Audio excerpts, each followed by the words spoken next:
Hello guys, good morning, good morning. Today we are at the Luwai Floating Restaurant.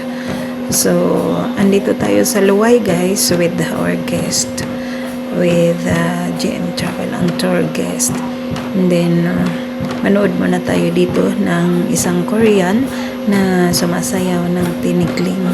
Ayan, ang galing. Ang galing niya guys na bumimirada. So, andito na tayo guys sa papunta na tayo ng boat, ng floating restaurant boat. So ayan, umabot tayo guys sa first na biyahe, first na boat para sa lunch.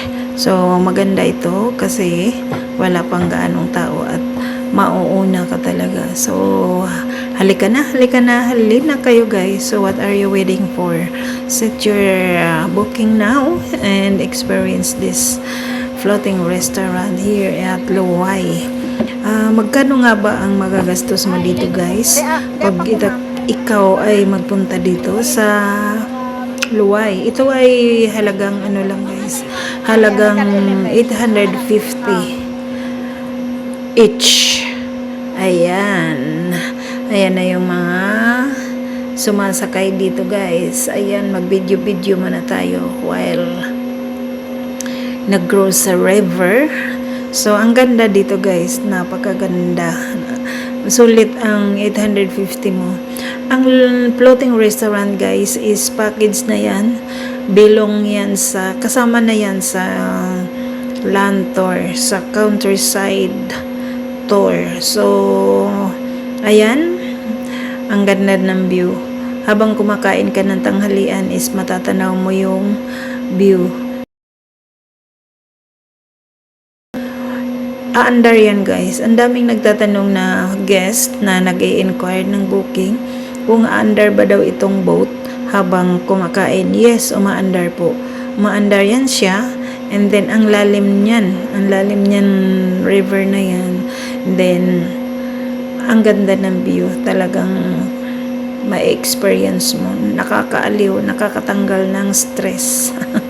Ayan, may makakasalubong kami na isang floating boat na galing na yan doon. So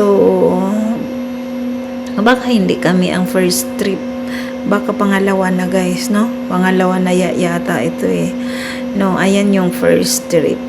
Ayan, pabalik na yan guys, pabalik na. Then daming tao, makasarap din naman ang pagkain nila. Mayroong shrimps, mayroong mga seafoods, mayroong chicken, mayroong barbecue at crispy pata.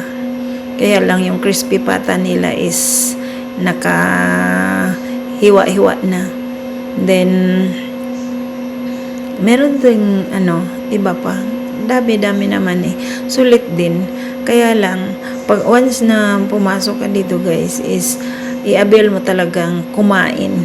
Dapat kumain ka kasi lugi pag hindi ka kakain, kasi kasama package na yun once na sumama ka dito, ang purpose mo is mag-lunch. So again, this is na course with our guest and I hope na mag-enjoy sila. So kayo guys, ano pang ginagawa nyo? Mag-set na kayo ng booking nyo for countryside tour at i-avail nyo na yung floating restaurant. Kasi ang floating restaurant is applicable siya guys in many occasions. Pwedeng wedding anniversary, birthday, or bonding with family and friends. So again, book na kayo dito guys and let's explore.